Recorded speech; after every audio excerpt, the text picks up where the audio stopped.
Yeah, man, it's been first of all, I just gotta say I love the latest episode of the Shirtless Plantain show where you told Dean and Coach that Arsenal fans have to get a grip. Yeah. Because I've been texting you about this a lot. Like, look, man, I love the club. I'm a big fan of the club. Glad I picked this club. But I've never seen a fan base just be so fragile. And I've been around Bears fans, and that says a lot. Like I'd say the difference between the two fan bases that I've seen, Bears fans, they just legit don't. I'm sorry, they just don't know the game of football. Yeah. That's their biggest problem. They don't understand the game of football and how it's played. I feel with Arsenal fans, they you know what I'm saying? That's just good news. Yeah. But Arsenal fans, man, it's like they panic about everything. You know what I'm Yes, they saying? do. Every small thing. It's September. Every week is a must win. You got some people, they want champagne football, as they like to call it. And I think the thing that we got to see is a lot of things. I've been watching tactic videos, bro. I've been in my bag. I'm trying to learn more about the game from that perspective. And what I've learned is like I think people just don't like how Arteta play his style, but I don't think it's a style of ball where he's just not trying to attack at the same time. I think there's a lot of things you got to put into it. God willing, this weekend will be the first time we have our full attacking roster as it's supposed to be, with Eze on the left, Yakarez in the middle, and Bakayo on the right. He's been switching around since Bakayo got hurt before Eze made his Arsenal debut. So you got that. You got people shuffling in around at the lineup. You had your captain, the guy who's one of the motors of your offense, Martin Odegaard. He hasn't really played. You know, he's played one full game all season. He got hurt in the Leeds game, and he missed the game, and he got hurt in the Nottingham game. So you've had that missing. You've had a whole bunch of things, and then also on top of that, they've had a very, very tough schedule. Very, very tough schedule. You know, you had United, even though feel what you want to feel about United, that's a hard place to win, a place that Arsenal don't win at that much. And it's week one. Anything happen week one. You know, everybody think they got the chance week one. It was a very, very tough game. And then you got Liverpool. I'm not gonna call it lucky, but an amazing free kick. Say what you want to say about Manchester City. I didn't like Mourinho starting. I had a problem with Trossard starting more than Mourinho started. But there's so many other factors that I feel like you gotta let it play out. Me, before I even react on what's going on, I'm giving it to at least Janeway first. And you know, I understand that Liverpool's been playing well. You don't want to be down 8 or 9 points. But I also feel like they haven't hit the tough part of their schedule. Things are going to start to bounce. I think you said on the show, like, this football season don't start till it get cold outside. It's both footballs, bro. Both seasons. Yeah. Yeah. Once it's like, you know, when you go outside and you're like, I don't want to be outside, I'm going back upstairs. That's when the season starts for football and football. Both of our sports. And when it's like that brick time in November, December, January, that's when your season starts. I'm looking at fans. The NFL season starts on Thanksgiving. That's when it starts. Yeah. That's when it starts. And so you look at everything. We're gonna start off with the Arsenal talk. And I think also what kind of looks at how different some of the fans, I don't want to say all the fans, some of the fans feel about Arteta compared to what the players feel about Arteta. Obviously, the players feel differently. If you got William Saliba who's coming here and he's like, "Oh, I'm staying with this team. I'm dedicating my prime years." Big Gabby re-signed. You got a guy like Ethan, young 1 year, even though he's young, he was concerned about playing time. Obviously, Mikel told him something that he liked if he re-signed for 5 years. Miles Skelly has not really played at all this season. He re-signed. So obviously, and then you have Eze. People was talking about, oh, he yelled something to Eze about standing on the left. How dare a coach yell instruction at a player, number one. And number two, you got Eze, I think it was from a Sky Sports interview, said, that he loves playing for Mikel Arteta. And every day he learns something new. He's being tested in the way that he hasn't been tested. From your opinion, man, why do you think that there's so much, I guess, like angst amongst the fan base? I get it's been 21 years since you won the Premier League. The team has never won a Champions League in their life. They haven't won any type of silverware in 5 years. I understand that's that pressure. But what do you think is just over the top with everything with Arsenal from the fan base, and even from the larger media as well, just Arteta's the problem, Arteta's the problem?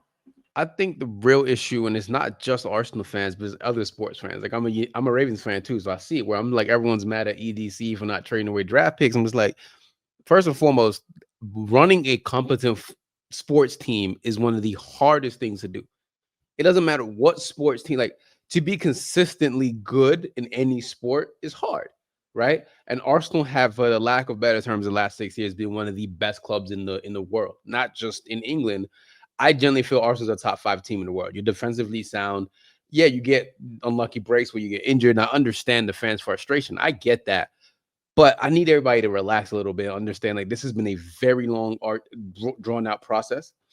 And if it doesn't work out with Mikel, he's built a good enough team where the next person can take it to another level. I just feel that being online 24/7, people just have lost their minds. Like, bro, y'all got to take a step back and realize that this is just a game and it's going to take some time. You're not going to win the Premier League in September. You're not going to win the Premier League in October. Wait till March. Wait till February. Like, and I understand you. Some people still have scars, right? Like they still have like scars from yesteryear. Like, oh, this didn't happen. But it's a new season, bro. You got to relax. Like Newcastle is a good way for you guys to show, okay, we're here. You have the talent, you have the depth. I think Arsenal one of the most strongest teams in the world when it comes to depth. Like you have damn near 2 11s of really talented players. So I just feel fans are too eager. They don't want to get bantered by other people. It's like, oh, like they're making fun of my team. Bro, I've said this about Manchester United, not to talk about my team, but I'm going to answer your question with a thing that I said about my team. Embrace who you are. I know what Man United are. We are dickheads. Nobody likes us. And I love that. Be the assholes that you are. Be the terrible team that you are. Be the problem. Arsenal, the culture team, right? Lean into that. Don't care what other people have to say. Love your club and do not care about the noise. The problem I see with Arsenal fans and every other fan base is you keep listening to outside noise. Who cares what somebody has to say about Mikel Arteta? Who cares what has to say about Saka? Who cares what has to say about Eze or Gyökeres or anything? These are just jokes. Everyone's going to get them. Love your team, and that's really it. And I just hate to curse again on air, but don't be a bitch. This is gender neutral. Like, don't be a bitch. Like, don't do that. Like, you're much better than that. So to answer your question, Arsenal fans just need to grow up. That's really it. Like, you are one of the best teams in the world. You will end up winning a trophy soon. Trust me, it will come. And when you're defensively solid like the way you are, no one can beat you. It's just now how do you get your attackers to gel well, and it'll happen. You know, these are just things that happens over the course of a season. Yeah, I agree too, and yeah, they do the banter part too. Is like if that's one thing I do like about United fans. It's like, yeah, hey y'all, everybody talks about y'all, but y'all like, yeah, fuck it, we wear it. Like Arsenal fans don't wear it. It's like they want to be liked by everybody, which is like we also about big club energy. Act like a big club, and then also the thing is part of it too, where a lot of bigger Arsenal heads who do like media looks, they let other people talk about their club. They just be laughing it off. Fuck that. I know the Bears stink. I will defend them in front of company all the time. I do not care. I will find a way. So, but to move on, you talk about the Newcastle game this week. I saw a lot of people obviously nervous about it. This will be my first time watching them play them at St. James Park. I understand it's a hard place to play and things like that, but I've watched every Newcastle match this year. They can't score. And they can't score, obviously, even against defenses that are inferior to Arsenal. And this, if Martin Odegaard is ready to go on Sunday, it looks like he will be. You're going to get your starting 11 like it should be for the first time this year. I think it's a great opportunity. You're going to know what's on the line before you kick the ball off because Poole plays Crystal Palace tomorrow at Selhurst Park. I personally think Liverpool's going to lose. That's my my hot take. Honestly, they've been pulling them out every week. I think they're going to at least lose some points tomorrow. But I think if you can, my overall thing for them, if you can at least get to January 7th, when Liverpool gets to Emirates within 6 points, I think you got a shot.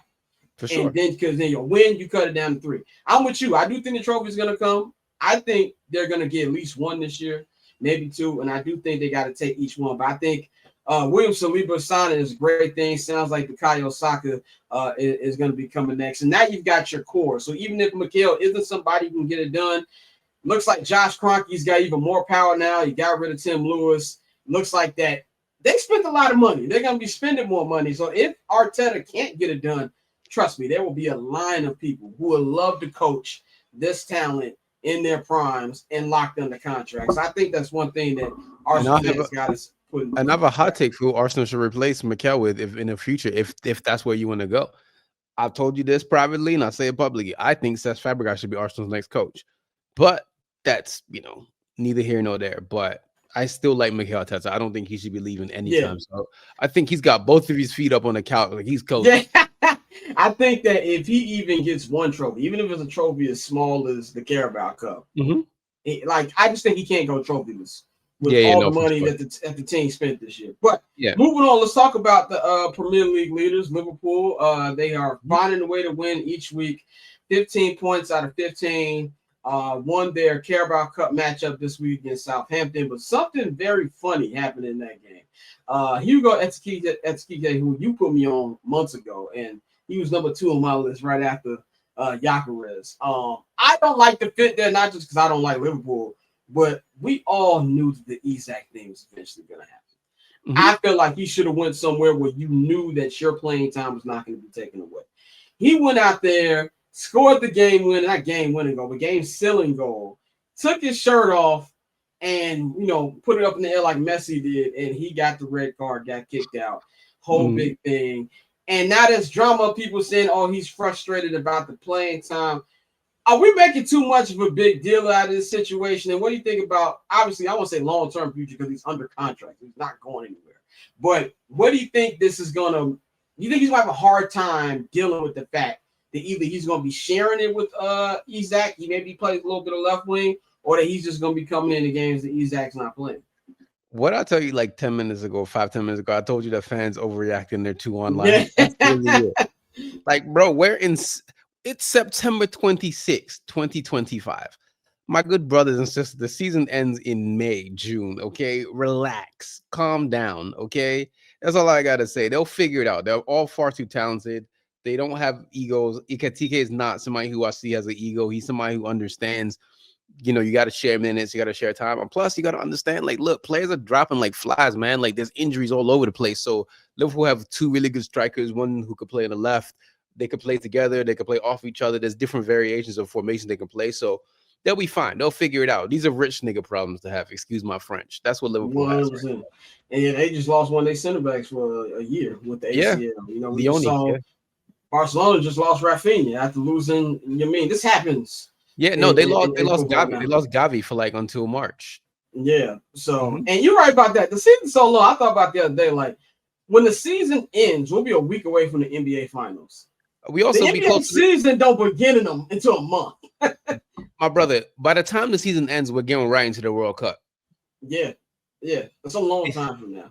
It's a long time from now. We're gonna wrap it up with these 2 topics, man. One last Premier League topic. Chelsea. Obviously, you guys beat them in a hilarious game on Sunday. They came into this with a lot of momentum, a lot of people talking about them coming off the Club World Cup, whatever y'all personally feel about the Club World Cup. I think it's a sham of a tournament or whatever you want to feel. Won a conference, trophy, and they came in, won a Club World Cup. They've dealt with a lot of injuries. They dealt with Liam Delap. He's going to be out for a while. Cole Palmer's been in and out of the lineup. He's going to be out again now with that groin injury. And they have just not started off the way a lot of people thought they were going to start off, especially with the softer side of their schedule. What have you seen from Chelsea these first 6 weeks, not just league games, but cup games? And what do you think they go from here? Man, look, I said this last year. I'm not really a big fan of Enzo Maresca and his talents. I think that, like most Chelsea managers, he'll end up getting fired eventually. And I think his time is going to be coming up soon. I do think Chelsea is a talented team, but I also think Chelsea don't have any center backs. And when you can't defend, it happens. I don't also think Enzo Fernandez is that good. I also think that they don't have their balance right in midfield. They also don't have certain things going for them. But with the injuries Chelsea has now with Cole Palmer, which is their best player by a country mile, they also have their striker injured as well, Liam Delap. So Chelsea has a little bit of issues here and there. But again, I want to be professional when I say this. Good. So that's all I got to say is good. Brighton will probably end up beating them tomorrow. Brighton looked spry against Tottenham last week. They just couldn't defend properly. Carlos Baleba has not been playing well at all. The spotlight's on him. You got linked United now. He looks like a Man United midfielder, derogatory. So, yeah, I don't know, man. It's looking very, very tough for Chelsea. And again, Champions League is back. Like I told you, when teams are playing 2 games a week in the Premier League, that's when your season really starts. We got a little bit of like, here and there, like, but once you're consistently playing 2 games a week, then you'll see whose legs are really tested. Then you really see who's really good. But right now, Enzo Maresca, he's probably going to be the next Premier League manager fired between him and Ruben Amorim. So, yeah. And that's another reason why when fans freak out about lineups, I'll be down laughing. Like, Arsenal play the Carabao Cup game Wednesday, play Sunday. 48 hours later, you got a Champions League game on. Like, so you got to figure out how you're going to put these rotations together, man. Final topic, we're going to talk Kylian Mbappe. First of all, shout out to Osman Mbele for winning the Ballon d'Or award. He has a great story. If you don't know about his story, just look it up, bro. They didn't post it. It's hella shit on YouTube for you to watch. But great story of him coming from all these different clubs he came to. Amazing year last year, winning the Champions League, just being dominant in every phase of the game. It feels like a lot of heat is on Kylian Mbappe right now because of what his former teammate has been doing. His former, obviously they on the French national team together. In just a year, he's had everybody wondering when's Kylian going to get his. Starting off very high. 9 goals already in all competitions. Real Madrid has been killing it. Say what you want to say about the way they play. Xavi Alonso has really had those guys ready, and they're currently leading La Liga. And he has been the main reason. You actually kind of see, I want to say it being passed because, Vinny's still young, but Vinny was kind of face of that franchise, that club for a while. And now it's undoubtedly Kylian. And there's even rumors about Vinny leaving or something. Whether it happens or not, we'll see. I'm pretty sure he's going to have a very big price tag around him. Probably going to set records if he does go to another team. What have you seen from Kylian Mbappe is how to start? And I know you were one of the people during the summer saying, y'all are talking way too crazy about this kid. I mean, look, Kylian and Erling Haaland are so much better than everybody else at this sport right now. I think the best 3 players in the world is Kylian, Haaland, and Pedri. I think those 3 are just so above everybody else. It's not even fair. I think nobody midfield-wise is better than Pedri. But I think what Kylian and Haaland are doing right now is remind everybody, listen, don't ever forget that we are the big dogs in this shit, okay? We are the alpha dogs. Me and Kylian are, that's what Haaland and him is saying. They're like, listen, we're the 2 best in the world, okay? We're really, really good at what we do, and don't ever forget who and what we are. So that's number 1. Number 2, people forget what Kylian did individually last year. I know Madrid didn't win any titles, whatever. He broke the record for the most goals in the debut season in Real Madrid history. He had almost 45 goals last year, quietly.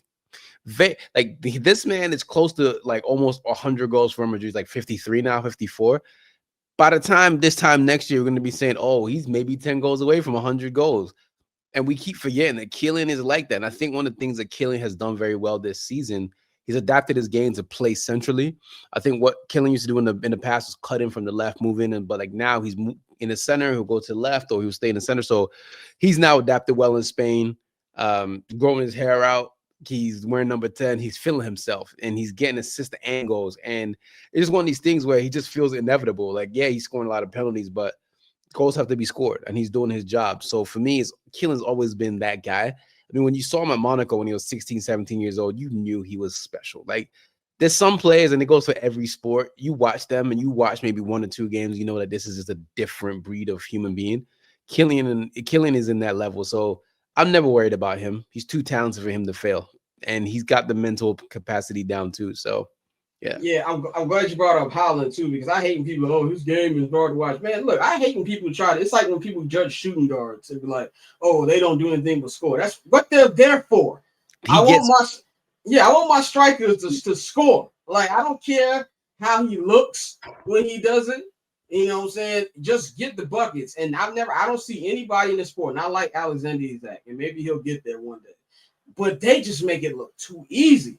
Mbappe, and if you give Mbappe and Haaland any type of space, if they miss it, it's because they did. Not because what you did. When I watched the game against City last week, as soon as Erling got in front of Saliba, I was like, it's 1-0. Yep. Yeah. It's like that. Mm-hmm. There's very Haaland to me, and I hate to admit this out loud. I said this about Harry Kane too.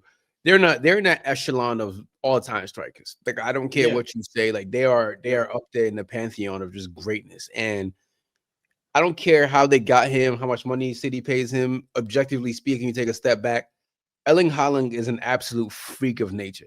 You shouldn't be scoring this many goals this young in your career and just be that efficient week in and week out. So they're both great. I love Kylian. I love Haaland. I think as I've gotten older too, I've gotten to be a little bit more like less, hating other teams. I can just enjoy the sport from like a 360 view and understand like, yo, these are some special, special talent. So yeah, Erling and Kylian are the best. Because I thought I could hate Micah. Even with teams you hate, I thought I could hate Micah. I can't. I don't have it in me. Even though he wearing that bullshit uniform he got on, I just ain't got it in me to hate Micah. I'll hate Chelsea. Trust me on that. Like I'll go out there like, boy. It's funny. Outside of Spurs, Chelsea is my number one hate watch. Number one hate watch. I can't stand Chelsea. Like I got a soft spot for Arsenal, even though I banter Arsenal all the time. Like I got like Arsenal's like my little dumbass cousin. That's why I feel like Arsenal is for me. Man. I can't hate Arsenal, man. Like we've been through too much. I can't hate Arsenal, man. Like we've been through too much. But yeah, it's such an interesting season because again, like tomorrow United plays. I'm nervous because last time we went to Brentford, we wore our third kits, right? We lost 4-0. We're wearing our third kit tomorrow. I'm like, boy, I'm so scared. I am genuinely scared. But there's a lot of good games this weekend, like I talked about on the thing today, man. Like we got the Madrid derby, we got Barcelona Sociedad, we got a whole ton of Premier League games. There's some really good Serie A games. We got Milan versus Napoli, where it's Allegri versus Conte, the two most winningest coaches in Serie A history, play against each other on Sunday. We got Juventus playing against Atalanta. So there's a lot of really good games this weekend where I don't care what league you're watching, Liga on, Serie A, Bundesliga. There's something out there for everybody. So enjoy yourself this weekend, man. Watch the football with the football, and you have a good time this weekend. Yeah, I'm officially a junkie. I'm tracking like 6 leagues right now. Like I was watching love that. Coppa Italia yesterday, bro. I'm locked in. I was even watching Europa League. I don't even know half of them teams' names. I never heard half of them teams. But I was locked in watching, all the stuff, man. But yeah, I got Madrid derby server. I'm nervous. You nervous for the United game. I'm nervous for the Newcastle game. I just don't know I've heard war stories about St. James Park, so I don't know what I'm walking into. So my younger brother got to go experience a game at St. James's Park, and he was like, "Bro, that stadium is obscene because Newcastle don't have anything going for them. Like they got partying and Newcastle. That's the only thing that region has. Like Tyneside has Sunderland, but like Newcastle specifically, that town just has Newcastle and alcohol. That's and Geordie Shore, the TV show. That's about it. So it's a big deal. It's a big deal for them, and their stadium's insane. So I think y'all be fine. It's just y'all got to just mentally lock in within the first 5-10 minutes and don't lose your minds. But Arsenal should be fine on Sunday. Yeah, I would be spending my time at a bar watching the Bears Raiders game. I don't want to be drinking for 2 teams. So step my day up. Catch I'm Not Gonna Hold You, hosted by Scott Lewis, every Monday and Friday at 5 p.m. Eastern, 2 p.m. Pacific, only on HNB Media and the Barbershop Network.